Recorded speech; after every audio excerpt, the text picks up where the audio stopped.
жестоки скрити под рафта за наши хора. Мърсотия притиска града. Има ли хлеб този град? Минава ли той пред гум да види в каква берлога са потънали лавките?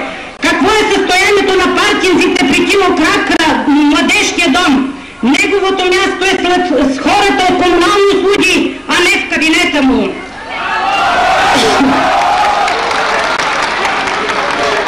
Граждани на Перник,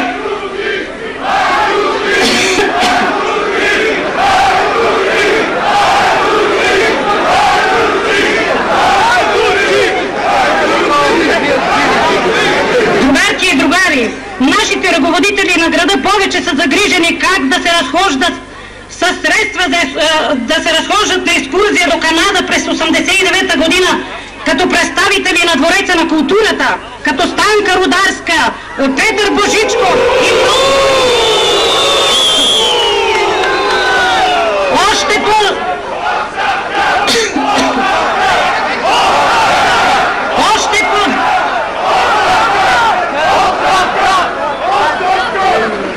по-жалко е, че през месец януари 90-та година в процеса на преустройството, когато работниците от заводите на град Перник стачкуваха, то техните директори, главни счетоводители като Стоян Илиев на ДМД Ленин, както и директора на БНС използваха своето служебно положение на спонсори на физкултурно дружество миньори пътуваха до Египет.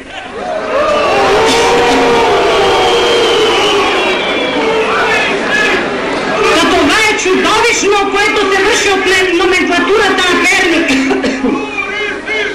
Спонсори, но с чии средства, дали заводите и банките са техни частна собственост, не е ли време да се засрамят? Аз предлагам тези другари пътували до Канада, Франция и Египет в близките 2 години да възстановят всички средства.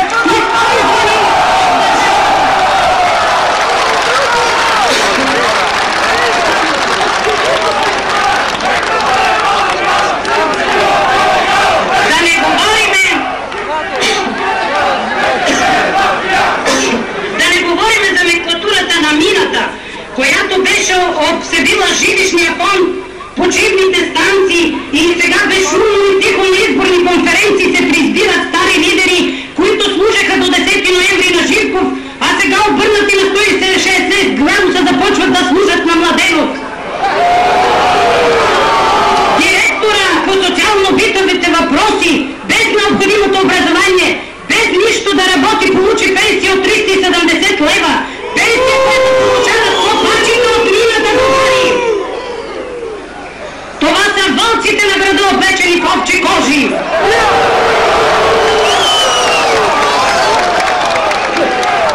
Но това според мен идва пак отгоре. Другарки и другари, едно време под влиянието на Великия октомври в нашата страна се извърши войнишкото въстание. То оказа влияние и за 9-септемврийското. Танимат по врата, който се извърши на 10 ноември 1989 година, не е също отражение на събитията в Съветския съюз и другите социалистически страни. Та ние, ако не бяхме направили мирния преход, нямаше да ни подминат събитията в Румъния. Другарки и другари, ние може да благодарим на Младенов, Джуров, Станко Тодоров за така извършения поврат, но това не ги освобождава от отговорност за изминалия процес, период.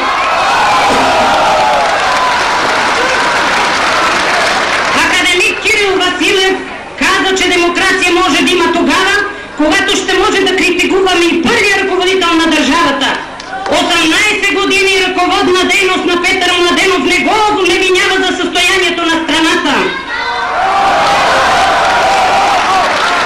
Още по-зле звучи факта за подправените мемуари на отряда Чавдар, където рамо до рамо в партизанския отряд стояха Добри Джуров и легендарния партизан Янко, а сега че същия е изменник на родината. Жалко, но такава грешка народа не може да прости. Нима те не са виновни за контраста между 10 000 лева месечна заплата и 150 лева годишна помощ на инвалиди и социално слаби. Много Неоснователни бяха намесите на Петър Младенов в защита на Станко Тодоров от нападките на делегатите на 14-тия конгрес на БКП. Станко Тодоров носи отговорност не само за състоянието на държавата ни, но и лично за нашия град. Той беше нашият избраник и какво? Града ни е гробница на децата, града ни е задния двор на София, града ни изцяло върви към упадък.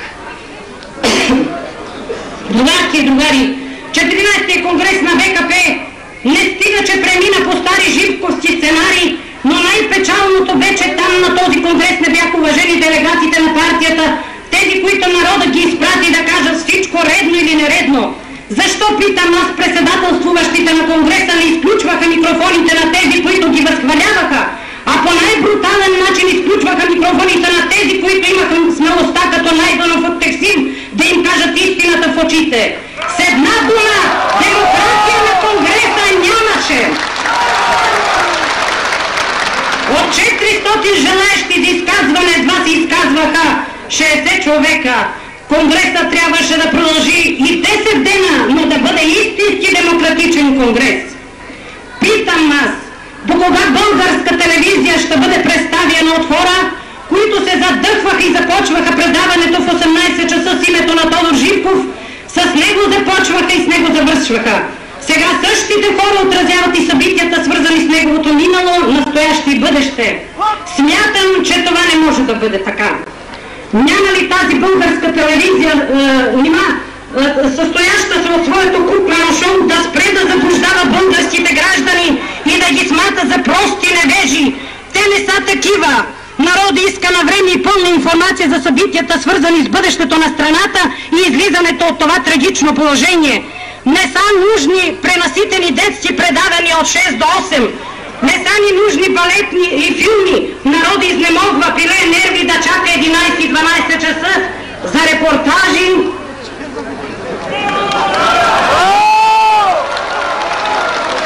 Съкратени и урязани за най-главните събития 14-тия конгрес и кръглата маса. Чакането до 12 часа прави хората нетрудоспособни в утрешния ден.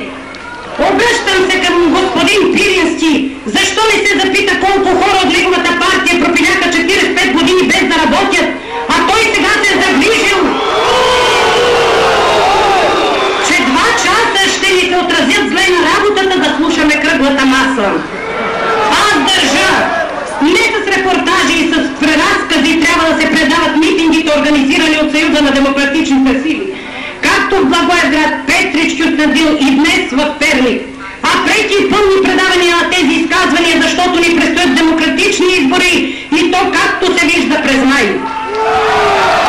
Стига ограничени времена на предаванията на българска телевизия. Цола Драгойчева призова, че времето не чука, тропа на вратите и бързо трябва да се демонтира, не да се разруши тоталитарната система в България и с нови хора да се започне новия живот. В тази връзка, другари, аз питам, кога ще бъдат изнесени списъците на милионерите в България, ако има такива? И кога нашите най-висши ръководители, а и тези по-надолу ще благоволят да кажат какво имат и как са го придобили? Ние не знаем семействата им, семейното им положение, колко деца имат, къде учат и работят те.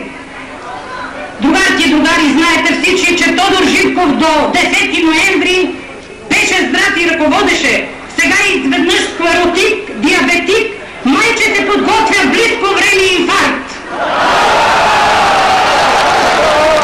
Дайте му думата, като рана ли е демокрация? Що се отнася до първичните партийни организации, ако те останат по места, ние веднага ще създадем, както каза Елка Константинова, наши партии и Съюз на демократичните сили в предприятията. И вместо да работим, ние ще засилваме политизацията. По думите на Сендов, отделно партия от държава, това е истината. Стигнало усуквания и завои, необходими са дела.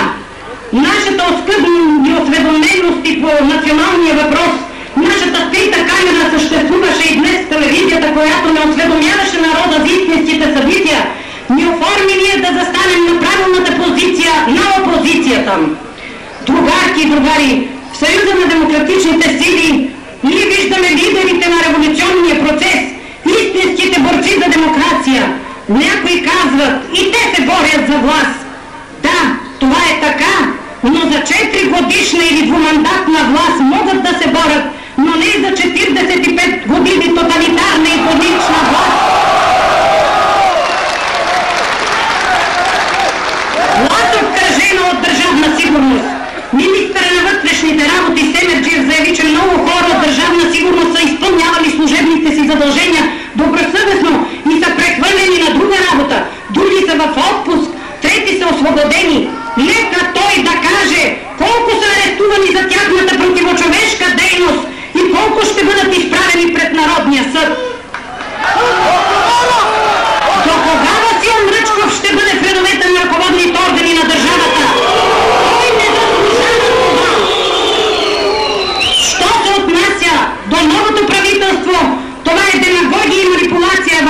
с българския гражданин. Другарки и другари, от името на много граждани аз моля по българска телевизия да бъдат съобщени имената на всички ония, които ядаха консервирани храни, закупени с валута и пиха френска минерална вода, а оставиха нашите деца и целия народ да се трови с радиоактивна храна. В Чернобил. Накрая апелирам към Съюза на демократичните сили да устоява позицията си.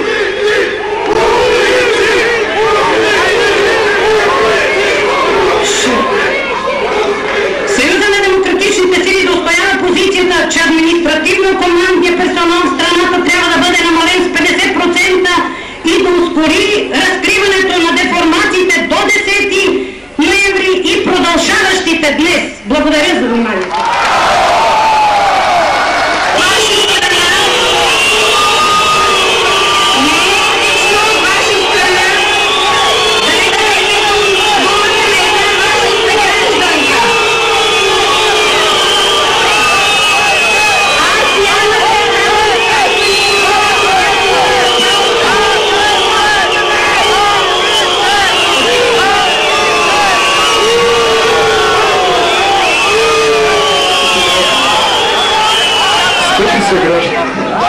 Нека уважи Нели от психиатрична болница. Тя няма да се изказва, има само няколко въпроса, много кратки. Помолих ви наетично, като мои съграждани, да ме изслушате. Искам да задам само няколко въпроса, нямам намерение да се изказвам, нито съм се готвила за такова изказване. Исках да задам въпросите си специално към господин Жельо Желев, както сега е прието да се нарича. След неговото изказване,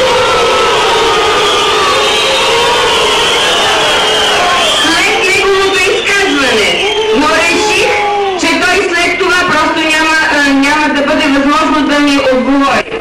Мисля, че и във ваша полза да отговори на въпросите.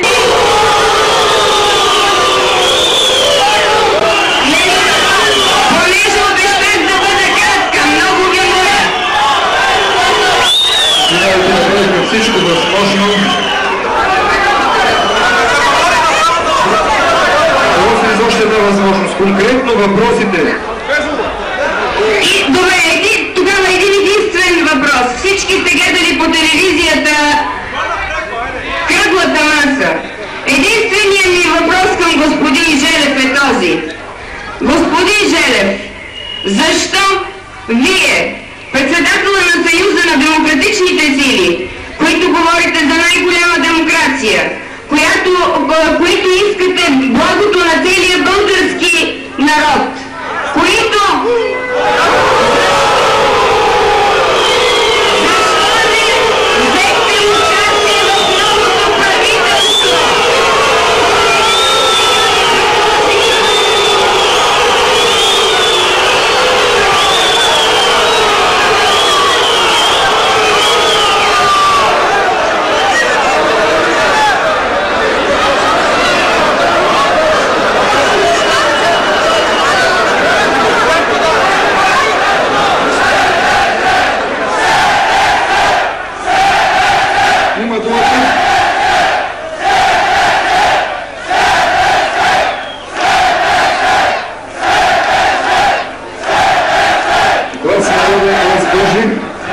има думата Михаил Добрев, Българска социал-демократическа партия.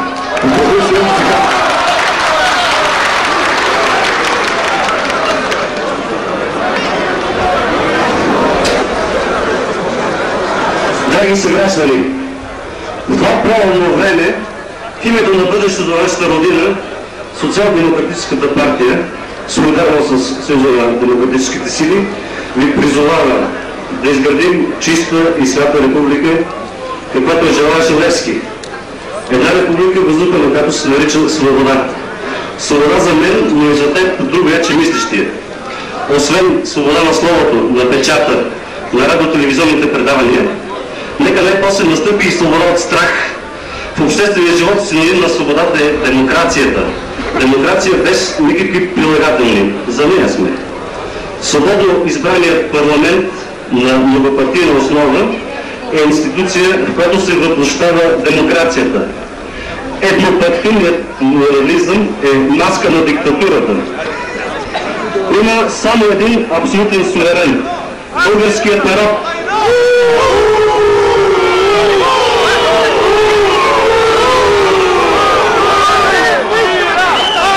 Има само един абсолютен суверен – българският народ. Никоя личност, никоя обществена, културна или политическа формация не може да узурпира това негово право и да се идентифицира с него. Топите си места, където блажено и безопасно безгласно спяха, а сега крещят, за да заглушат истинския народен повик.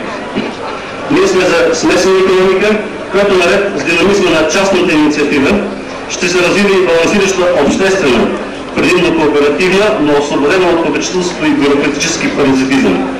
Време е лозунгът всеки от според труда да стане действителност. Земята на тези, които отработят, фабриките под контрола и акционерно участие на работниците. Интелектът е единственото мерило в културната и административната иерархия.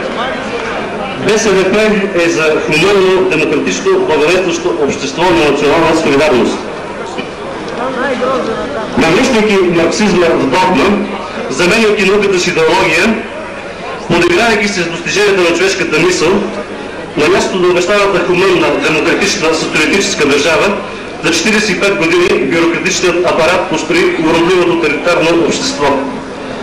Многократно повтаряните клишета още държат в парализирано състояние голяма част от народа, който не разбира колко е зле. Днес, когато част от човечеството навлиза в общество, за което са мечтали най-светли домове, с пълно освобождаване на човека от унизителни ежедневни задължения и материални потребности, когато всеки човек ще използва времето си за развитие на своята личност, ние все още живеем в робска система, под властта на бюрократичния октопод, узурпира от страната ни, разполагайки с нея като нашественик, унищожаваш земята, отравяйки водата и въздуха, размръщаващ народа ни чрез предлагане на структура от привилегии, пропорционално на деструктурирането на личността. 45 години под ръководството на българската компартия България се изгражда социализъм, развит, зрял, реален, в последно време демократичен, хуманен социализъм. Е, добре. Но какво е това социализъм? Каква икономика изгражда така нареченият социализъм? В цял свят икономиките се изграждат на основата на стоково-паричните отношения. Независимо от това, как ще наречем една икономика? Социалистическа, капиталистическа, демократична, хуманна и така нататък. Икономиката има само два вида – ефективна и неефективна. За 45 години под ръководството на българската компартия, българската икономика стигна до катастрофа. Кредитът на доверието към компартията от народа е изчерпан. Самата компартия ясно съзнава необходимостта да се преустрои. Преустройството е дълъг и сложен процес. Ние приветстваме желанието на комунистите за преустройство. Но длъжен ли е българския народ да чака БКП да се преустрои и пак под нейно ръководство да започне изграждането на ефективна икономика? Може ли и смята ли да чака този български народ в условията на... Думата ще бъде дадена на доктор Желев.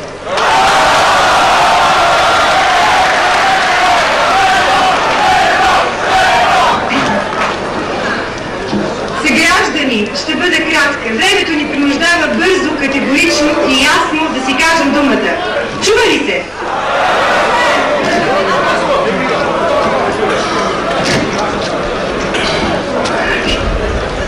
Така. По професия съм химик и зная много добре, че когато из гърда ни се носят много силни промишлени миризми, това е указание вече за много силни промишлени отрови.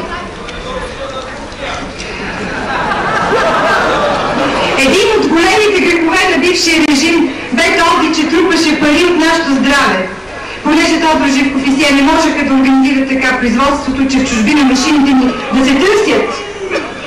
Понеже селското стопанство от година на година западаше, затова те продаваха нашето здраве за долари.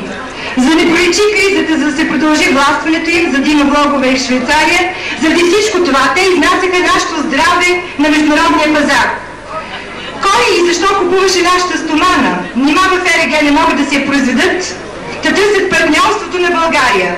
Те купуваха нашата стомана и нашите машини за претопяване, защото въздухът и човешкото здраве там се охраняват, а металургичното производство е едно от най-замърсяващите.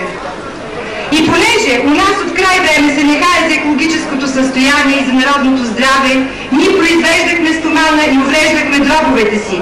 А от нашата стомана и нашето здраве на Запад произвеждаха машини. До кога? Ние казваме стига, ние заслужаваме да живеем по-добре. Но не всички мислят като нас.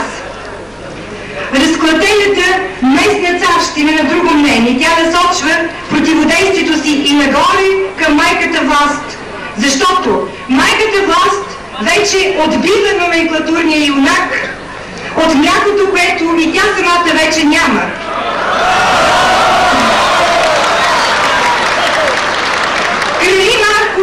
Крали Марко бозал 9 години, а номенклатурният юнак бозал 5 пъти по 9.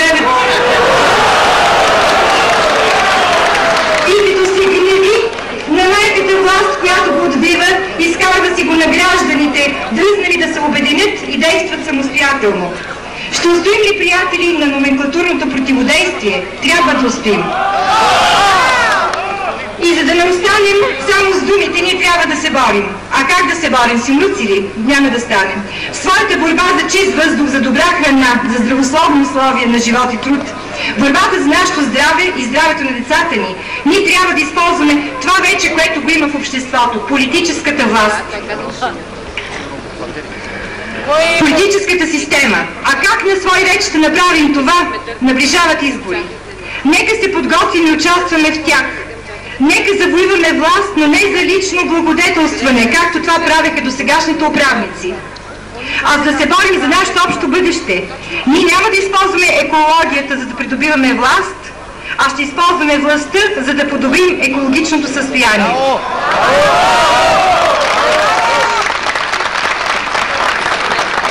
За това ще се нуждаем и от зелена партия. Тук в нашия град, която не само ще информира населението и ще пише декларации, но и ще даде на населението реалната възможност да подобрява екологичната обстановка в района и в страната. Зелената партия ще превърне думите за екология в екологични дела. Този въпрос е особено актуален в град като Перник, в който има толкова много промишлени гиганти и толкова малко въздух. Майка съм и отгледах детето си с огромни рецепти за силни антибиотици и 5 години бях освен майка и болногледачка. Не бих искала и внуците си да отгледам като болногледачка. Благодаря ви.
Преживява повратен момент.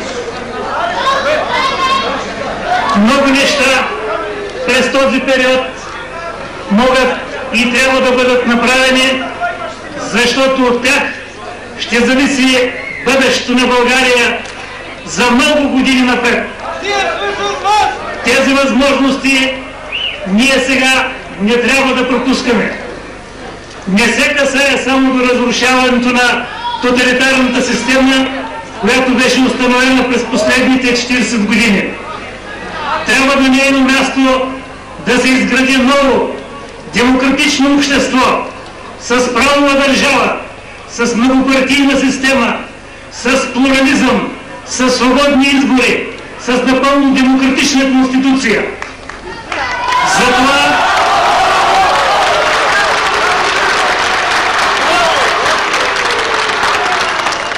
Затова е нужно всеки от нас през този повратен период от историята на България да се занимава с политика. Заниманието с политика в такива моменти е въпрос на граждански дълг. А морално е да не се занимаваш с политика, когато всичко зависи от активността на нашите граждани.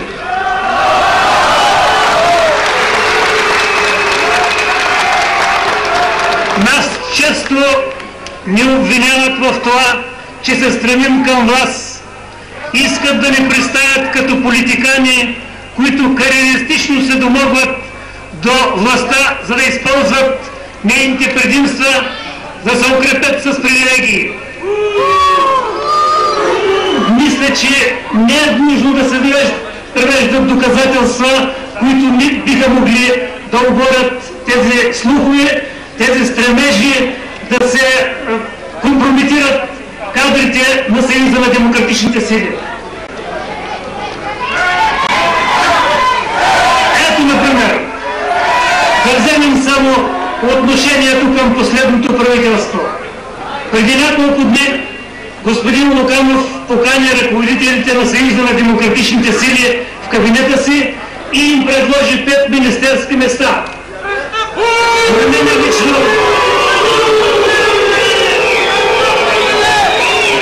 На мен лично беше предложено да стана заместник-председател на Министерския съвет. Никой от нас, както виждате, не прие тия места.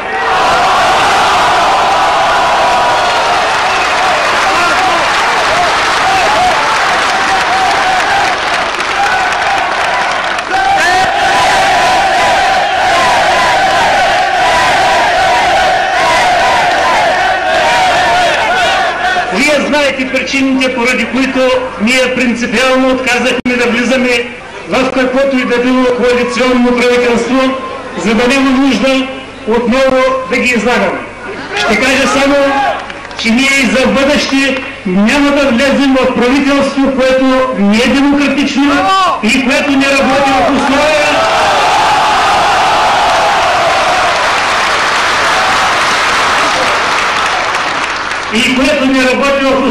които биха ни позволили действително да работим за пълната демократизация на България.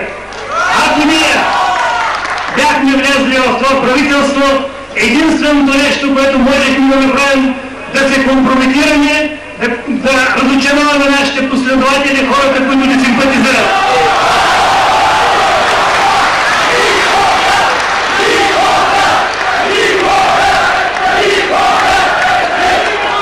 Значи ли това, че ние бягаме от отговорност? Аз мисля, че ще дойде време, когато Съюзът на демократичните сили ще покаже, че той не бяга от отговорност, че е готов да поеме на гърба си най-тежките отговорности за съдбините на България. Стига да имаме сигурност, че ние ще можем да работим за нейното процъфтяване.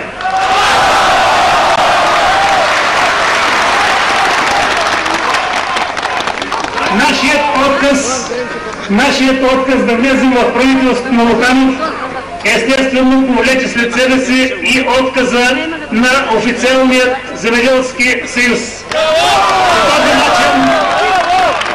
По този начин, по иронията на съдбата, малко преди да падне от власт Българската комунистическа партия беше принудена да състави чисто партийно правителство.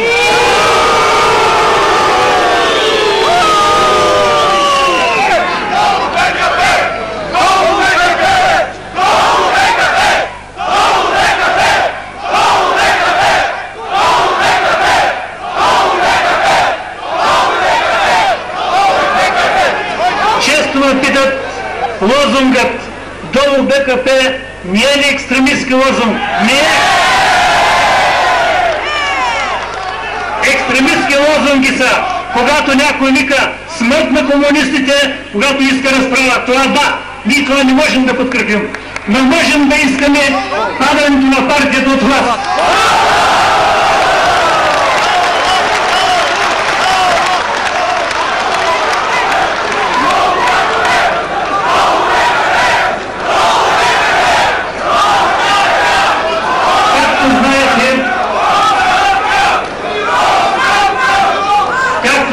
От радиото и от телевизията, напоследък нашите главни усилия са концентрирани около кръглата маса. За нас, за Съюза на демократичните сили, който няма още разгърната пропагандна система, за да може да донесе своите възгледи до всички кътчета на страната, радиото и телевизията са от изключително значение. Чрез тях ние можем да покажем на българския народ какво искаме, как го искаме, какви платформи имаме, какви аргументи, какви предложения за бъдещето на страната. И затова ние ще държим на кръглата маса да има преки предавания и по радиото, и по телевизията.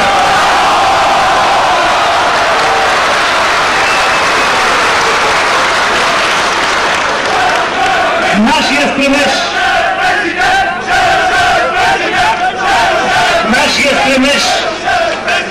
ще бъде да се вдигне още повече статута на кръглата маса.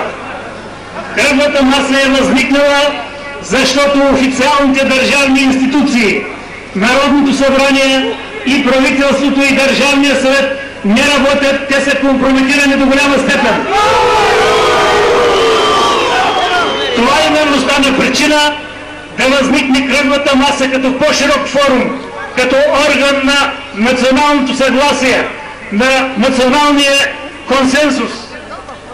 И затова ние искаме и ще искаме нейния статут и нейните правомощия да бъдат много по-високи. Никакво решение през Народното събрание, голямо политическо решение през Народното събрание и през правителството не бива да минава преди да мине през кръглата маса.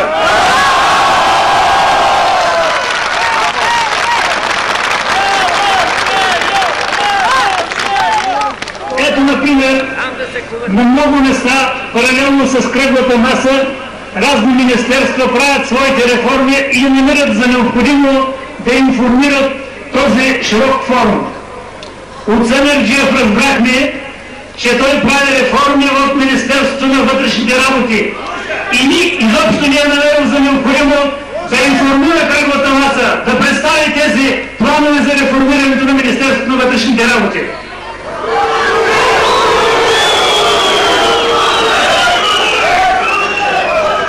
На следващото заседание на кръглата маса, което ще бъде в понеделник, в 2 часа, ние ще приемем статут за кръглата маса, където точно този пункт за издигането на нейните правомощия ще бъде защитен.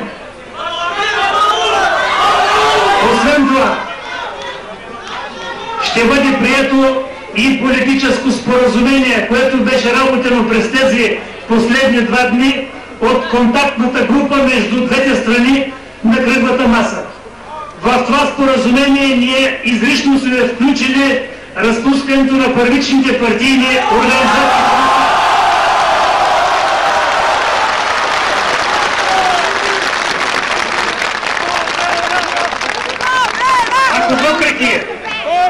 Ако въпреки това споразумение от противната страна се опитва отново да протака, да разтакава решаването на този проблем, тогава ние или ще напуснем кръглата маса, или ще свикаме огромни митинги по страната да протестираме.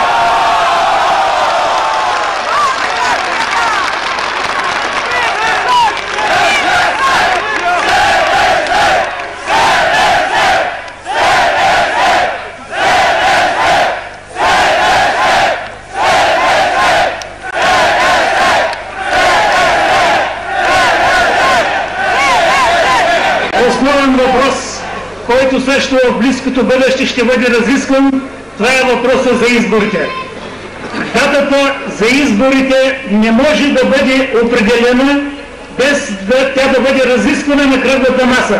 Ние няма да се съгласим, която и да било друга институция зад гърба на кръглата маса да определя датата на изборите.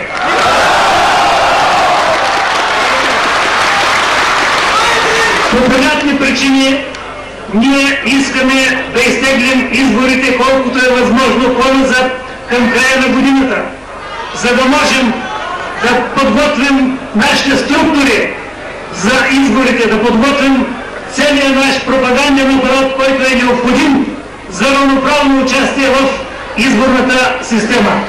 Поради същата причина, разбира се, Комунистическата партия иска да направи изборите колкото е възможно по-бързо, преди да сме успели да се подготвим.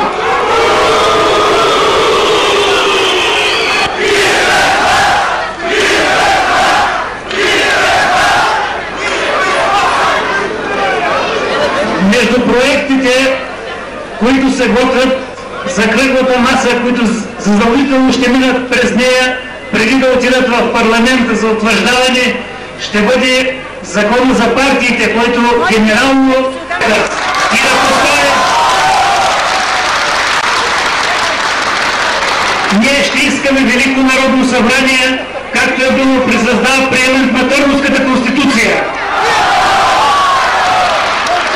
което да постави край на един период, на една епоха в българската история и да положи основите на... Скъпи братя и сестри, дами и господа, аз смятам, че вие сте заслужили това обращение, което е достатъчно почтително. И смятам, че вие никога повече нямате да кажете другарю, но онзи, който ви е стъпил за кръста и ви натиска платото да бълбукате. Дами и господа, 20 години се мъча да разбера в какво се състои силата, каква е тази организация, която така здраво е отправила голяма част от народа, която го държи като в мрежа, като в ред калапаяжи на гарантирайки привилегиите и владението на всички средства за управление и налагане на класата на червените босове. Дали яркият червени цвят на комунизма, който така удачно им помагаше година наред да заблуждават народа и да прикриват истинската си същност. Но огромната маса от комунисти и други партийни членове не са босове. Не са от тяхната класа. Те не са и само плутократи, защото богатството не е тяхна отличителна черта, а следствие. Има и оранжеви и безцветни плутократи. Тяхната сила и отлика е във владението на всички средства за управление и налагане, достигащо до абсолютен абсурд. Ето защо те са босове. Те не създават нищо обществено полезно. Те раждат само администрация.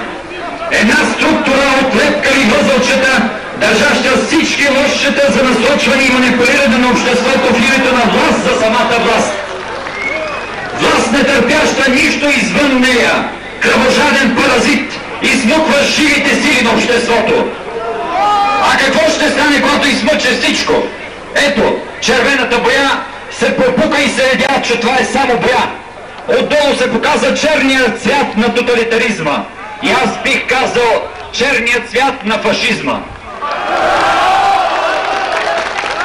Обществото се скърчваше през смъртен спазъм, духовната си политическа и икономическа мизерия.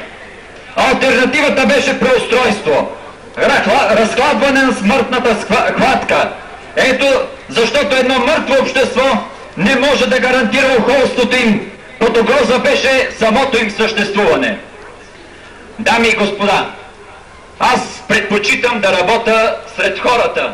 До сега съм бил предимно на събрания, за да може да се организираме, защото на нас ни предстоят предизборни борби. И ние имаме да се бориме с един много силен и организиран противник. Аз трябва да ви кажа едно. Аз съм комунист по убеждения, но член на фашистката партия БКП няма да стана никога. Преди 2 дена заварих моята майка в член на БКП от отдавна. Тя ми каза: кажи, защо ви отказахте да бъдете заедно правителство с БКП? Кажете ми, госпожа, тази, която зададе въпроса, какво би постигнал СДС, ако влезеше в едно правителство с тези, които причиниха икономическата криза в страната? Нима господин другаря Андрей Луканов не е един от причинителите на икономическата криза в страната? Кажете ми, какво би се получило? Какво би се получило, ако се съгласехме отново да се взимат половинчати мерки? Какво би се получило, ако ние седнехме и започнахме да работиме заедно с хора, които мислят само как да запазят властта си? Защото ако те я изпуснат, тогава пред тях ще е угрозата да бъдат съдени за хилядите си престъпления. Дами и господа, аз се обръщам към вас и искам да ви кажа нещо, което трябва да знаете всички. Искам да ви кажа за дъщерните организации на БКП. Така, например, независимите професионални съюзи на господин другаря Кръстю Петков. Той е от другарите. Няма да ви препоръчвам да прочитате априлската линия на партията и профсъюзите, издателство Профиздат 1986 година от господин другаря Кръстю Петков и Мария Сотирова. Но ще ви кажа едно. В момента Кръстю Петков е получил задачата да изкара в предна позиция профсъюзите, тези така наречени профсъюзи, независими, за да може те дори да се опитат да влезат от страната на опозицията, в опозиция ушким на БКП, да излезнат напред и БКП чрез тях отново да може да дърпа конците. Затова не се поддавайте на тази провокация. Кръстю Петков е умен човек.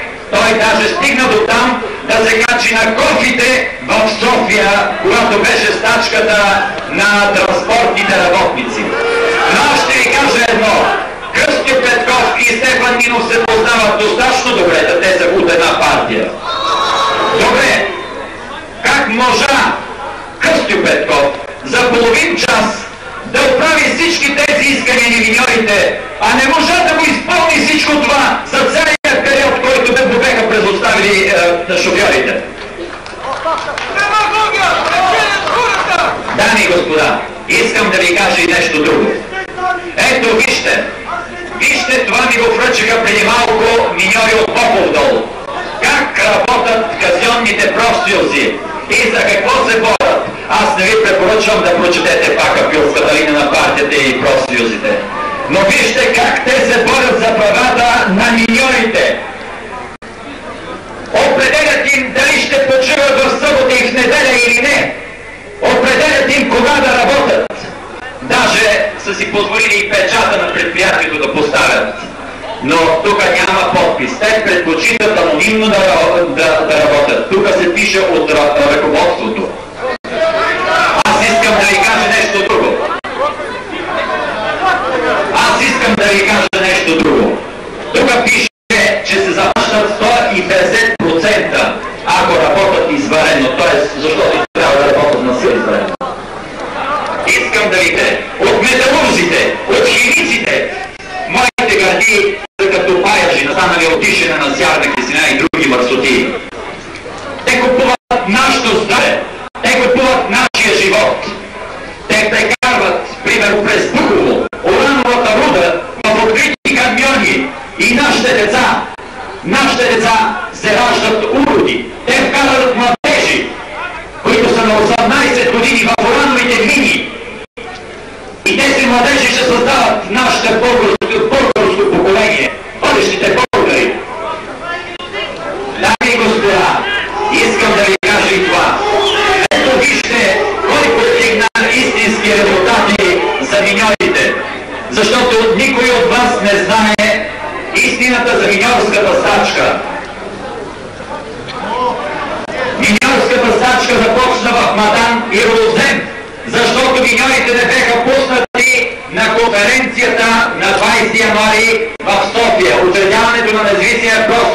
миньорите подкрепа. Всички останали миньори се солидаризираха с тях и им изпратиха телеграми, че започват стачка солидарно с тях. Но за какво послужиха тези телеграми? Там стачката беше овладяна от казионния профсъюз. Там ми беше представено едно 7-о постановление на Министерския съвет, такива има много. Но в това постановление беха забрали да напишат от кога влиза в сила. Това постановление беше написано, че им връщат правото, както е било до 67 година, да се пенсионират вместо на 50 на 45 години.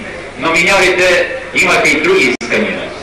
И тези там, казионния профсъюз в басейна Груксо, не се допита до останалите миньори в Брежани, в Симитли, в Славянка, в Бобовдол, в Буково, в Плакалница и на другите места. Съгласни ли са с всичко това? На тях това стига им? Не, те не се допитаха. Те обявиха, че прекратяват стачката и че с тях, с всички миньори, те са национален стачен комитет. Но когато разбраха, че в Бобовдол миньорите са се дигнали на стачка и че остават 2-3 часа до спирането на 12% от енергийните мощности на страната, господин Минчо Йовчев, който преди това беше заявил на председателя на стачния комитет на подкрепа: "Кои сте вие, бе?", моментално изпрати хора и да ги извикат и определи среща в 10 часа в понеделник да се проведат преговорите.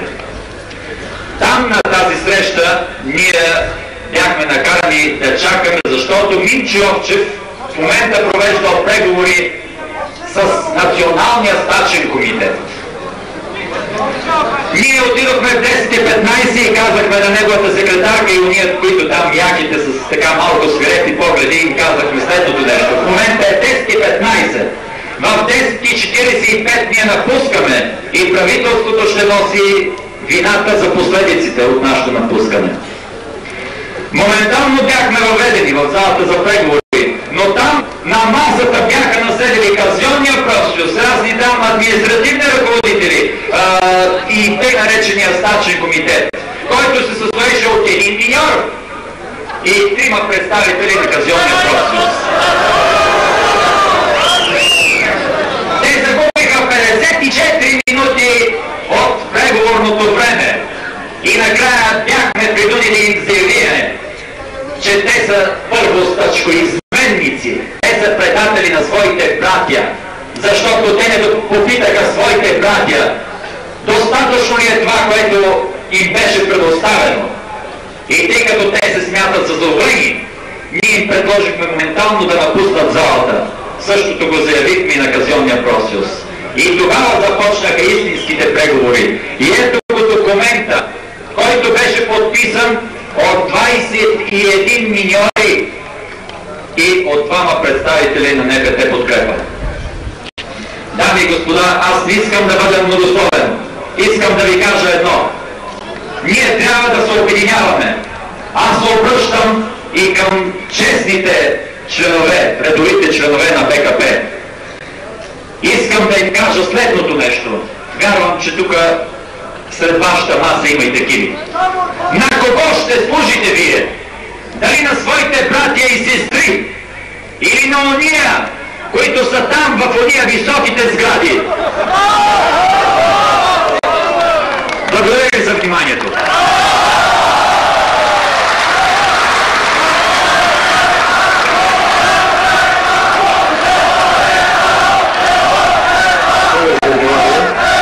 Съобщение. Господин Желев изяви желание да остане и да отговори на непрекъснато на събиращите се въпроси. Това ще стане в края на митинга. Минута и половина за Иван Стратиев, завод за минерални води Горна Баня. На времето се казвали старите хора: човек своя шапка, но само на Господ, на хляба и на народа.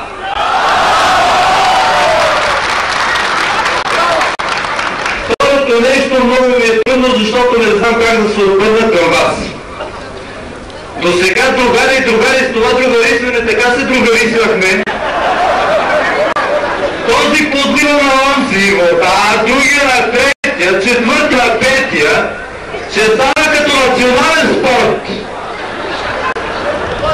Добре, аз достатъчно за шегите искам да ви кажа най-интересното, защо правителството леко заобикаля въпроса за земята. Екогласност.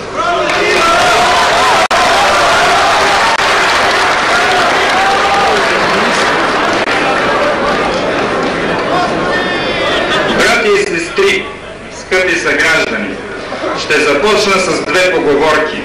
Първата. Мирно езиче пази жълтиче. Това вкратце беше житейската мъдрост, която ни ръководеше до 10 ноември. Имаше, разбира се, и буйни глави, които посещаха, че вулкана под нас клокочи. Първото изригване в столицата стана на 3 ноември, когато Екогласност поднесе петиция в Народното събрание. Тази дързост на многохилядното шествие подейства като жило на управниците и те само след една седмица започнаха бързо да си разместват столовете. От това подритване падна и трона. Така дойде дълго чаканата демокрация. На народа бе дадено правото даже да говори. Тук е мястото да спомена и другата поговорка. Глас народен, глас в пустиня. Ще каже някой, няма такава поговорка. Аз пък ще я докажа. Преди 2 месеца Екогласност Перник от името на гражданството връчи петиция в Народното събрание. В нея настоявахме да ни чуят и да видят мърсотията, в която се опитваме да живеем. Че е трудно да ни видят през тези пушаци, не отричам, но можеше поне да ни чуят.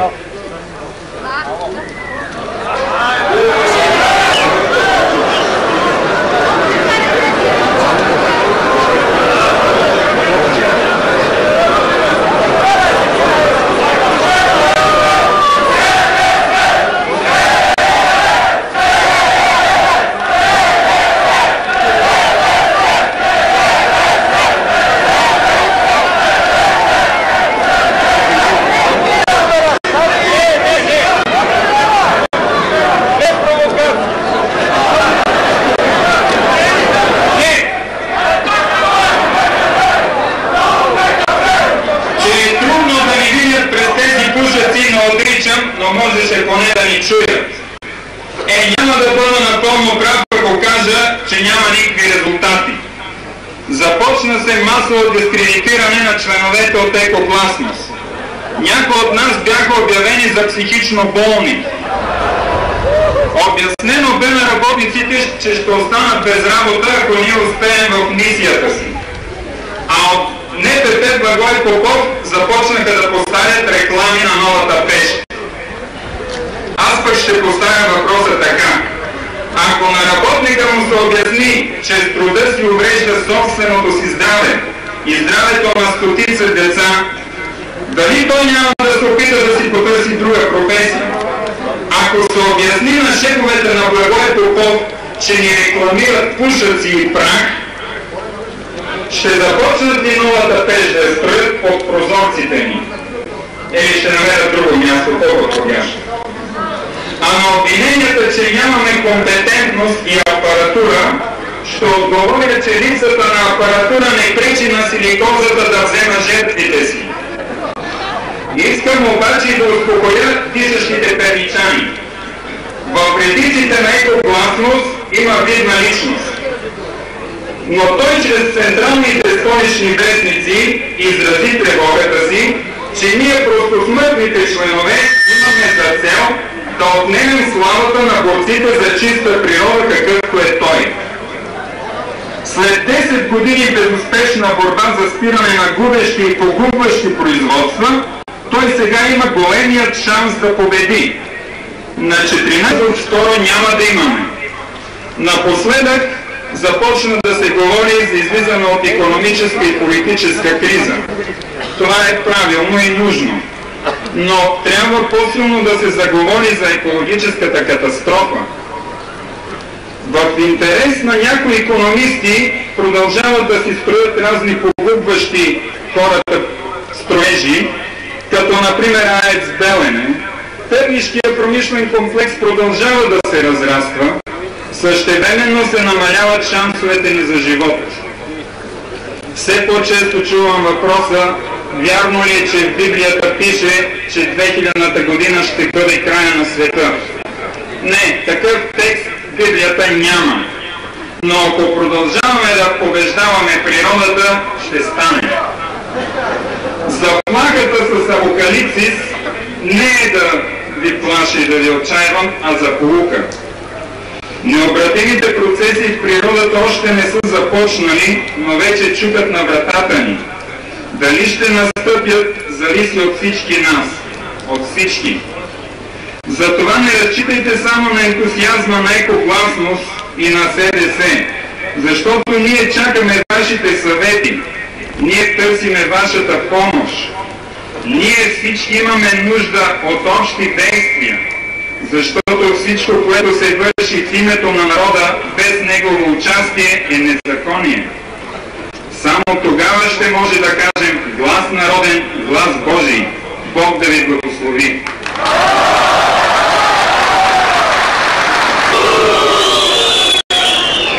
Има думата един представител на алтернативното социалистическо движение град Тревник Хасан. Това е Даниел Арсър, продължник, всички го познавате. Благодаря. Това искам да ги комуникирам Ценко. Кабела беше изключен съвсем случайно от една възрастна дама, която се спъвам и излизаме от туалета.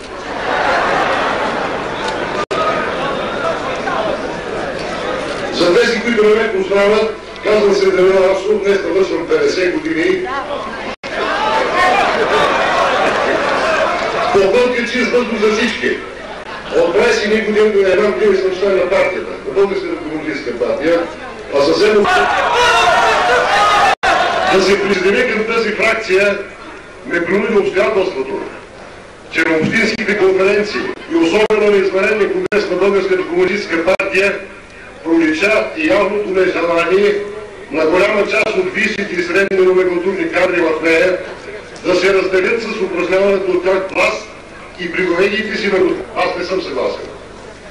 Упълномощен съм от членовете на Алтернативното социалистическо обединение в Перник да поздравя Съюза на демократическите сили с първата му масова проява в град Перник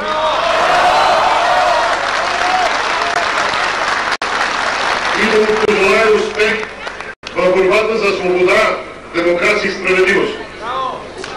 От името на МАСО Перник заявявам, че ние се разграничаваме от номенклатурата на Българската комунистическа партия и сме против опитите да задържи властта в партията и държавата на свои ръце.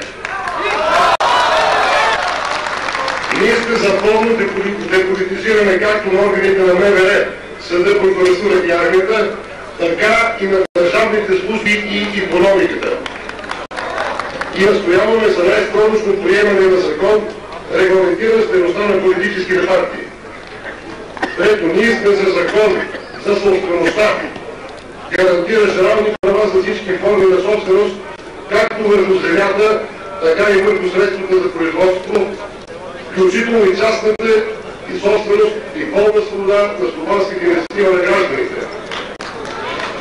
Ние сме за демократична България, за плуралистично общество, за социална справедливост, за свободи права на всички граждани. Ние сме за оттеглянето на корумпираните и некомпетентни народни представители за частични избори през май и свободни общи избори за Велико народно събрание в края на годината.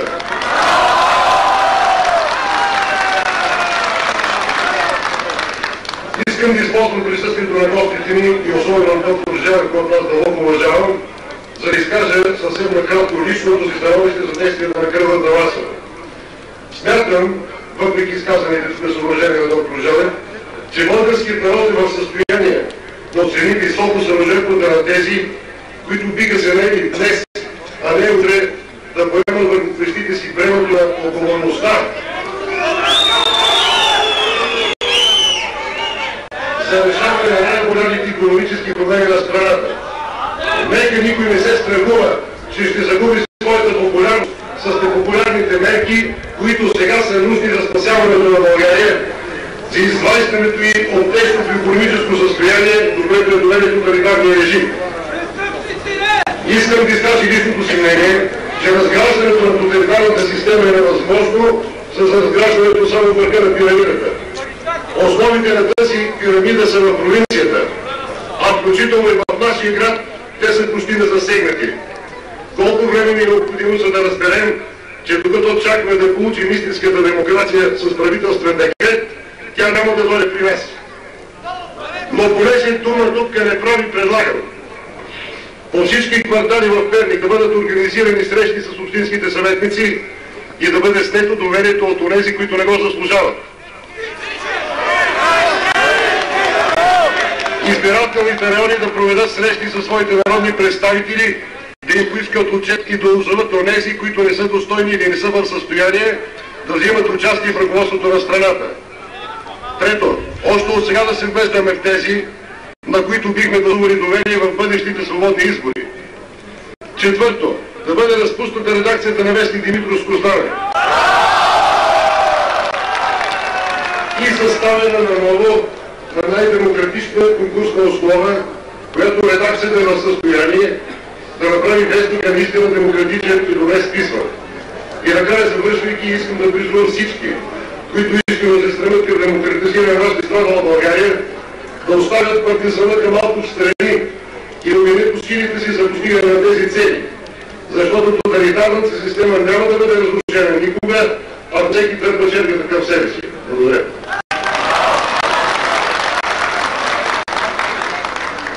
Ориентираме се вече към приключване. Има думата Олег Чулев, член на Федеративния съвет на НФТ Подкрепа.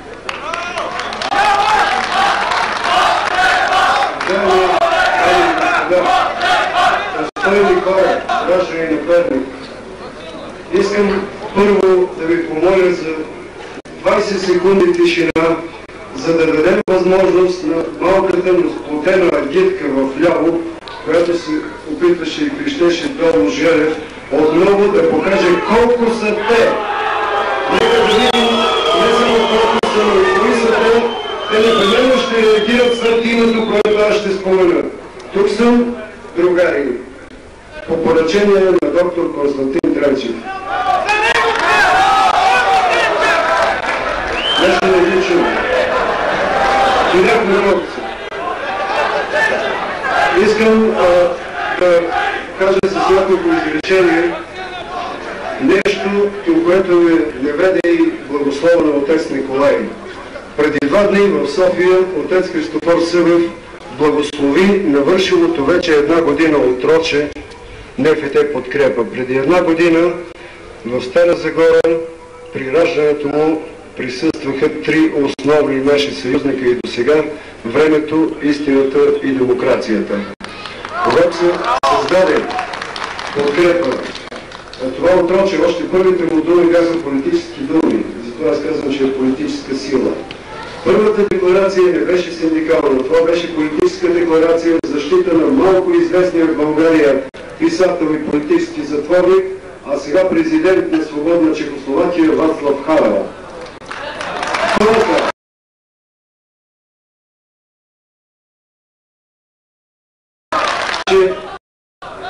Че то се отказа да яде. Малката група, която създаде Подкрепа, влезе в щафетна гладна стачка в защита на Петър Манолов. След това ние се политизирахме не по наша воля.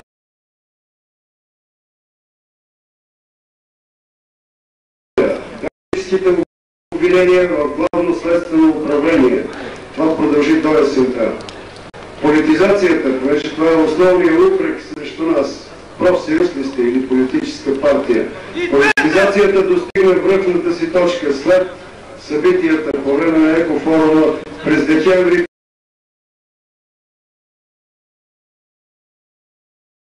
по време на без която според мен нямаше да има кръгла маса. Политизацията продължи през януари, когато противно на нашата воля бяхме насилствено въвлечени в етническия конфликт. Тогава подкрепа наистина загуби нещо от влиянието си. Но предавам почти дословно думите на доктор Тренчев.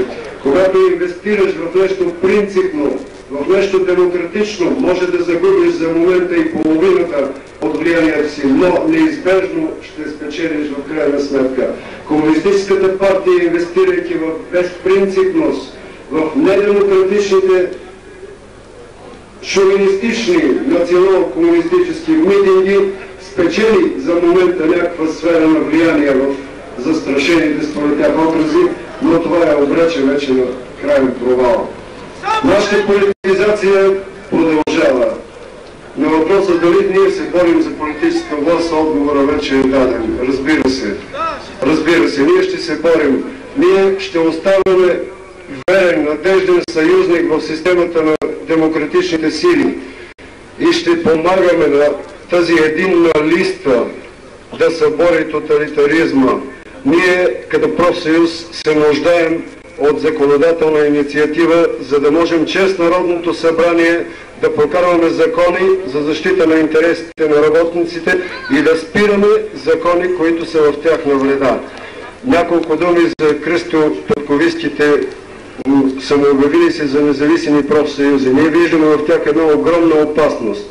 Усещайки разпускането на първичните партийни организации по месторабота, те създадоха тези профсъюзи като инструмент, внедрен в бъдещето за проваляне на едно бъдещо демократично правителство. Ако ние се подложим и влезем в тях, те с предварително неизпълними искания към демократичното правителство с вълна от стачки са в състояние сериозно да му попречат. Нашия глас трябва да бъде даден сега. Честит рожден ден на всички членове на Подкрепа!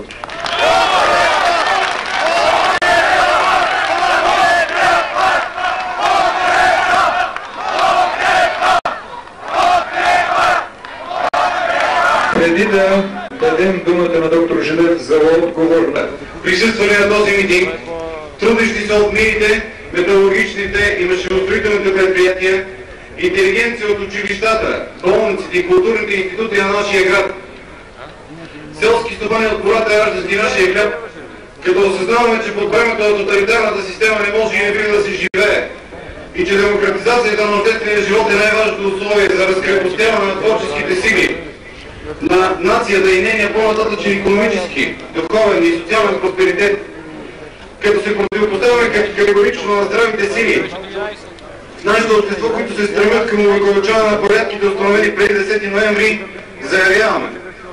Подкрепяме и се солидаризираме с общите искания на Националния координационен съвет на Съюза на демократичните сили за гражданско общество, политически плурализъм,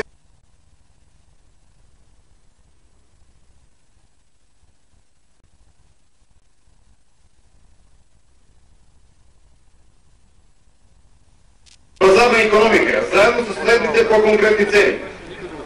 Равноправие и равнопоставеност на всички форми на собственост през закона, частна, кооперативна, държавна. Ново трудово и социално законодателство, което да гарантира правото на трудещите се на независими профсъюзи и стачка и да защитава социално слабите. Разпускане на първичните партийни организации на Българската комунистическа партия по месторабота, като необходима мярка за отделянето на Българската комунистическа партия от държавата. Привеждане на националното законодателство в съответствие с Общата декларация за правата на човека и другите документи от Хелзинки и Виена. Деидеологизация на образователната система. Гарантирана свобода на словото, печата, събранията и издруженията. Правна и финансова независимост на средствата за масова информация и издателствата. Развитието на икономиката да бъде подчинено на нормите на опазване на околната среда. Конституционни гаранции за равноправие между атеисти и вярващи. Подход към етническите проблеми, съобразен с Хартата за правата на човека. На базата на платформата на Съюза на демократичните сили и нашите конкретни условия ние предявяваме към ръководството на общината и града следните предложения и искания. Първо, решенията 14-ти конгрес на Българската комунистическа партия да се изпълняват веднага. Съкращаване на голяма част от партийния апарат,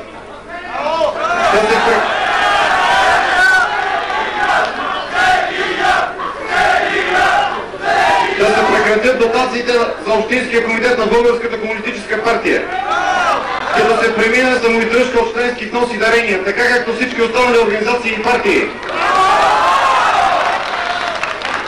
Второ, да се пристъпи към незабавно разпускане на първичните партийни организации по месторабота. Това е въпрос, който касае разделянето на Българската комунистическа партия от държавата и не е само вътрешно партиен. Да се даде отчет от депутатите на Народното събрание, чието избирателни райони се намират на територията на общината и града. Като ако такъв не бъде даден на избирателите, ще се пристъпи към съответното законно установено от тяхно отзоваване. Четвърто, да се съкратят излишните медийни звена от държавната машина. Останки от административното деление на страната на окръзи. Пето, преориентиране на средствата от бюджета на общината от строежи и поддръжката на предприятия, хелпсови пирамиди към социалната сфера и социално условите. Шесто, да се даде приоритет на акционерната, кооперативна и частна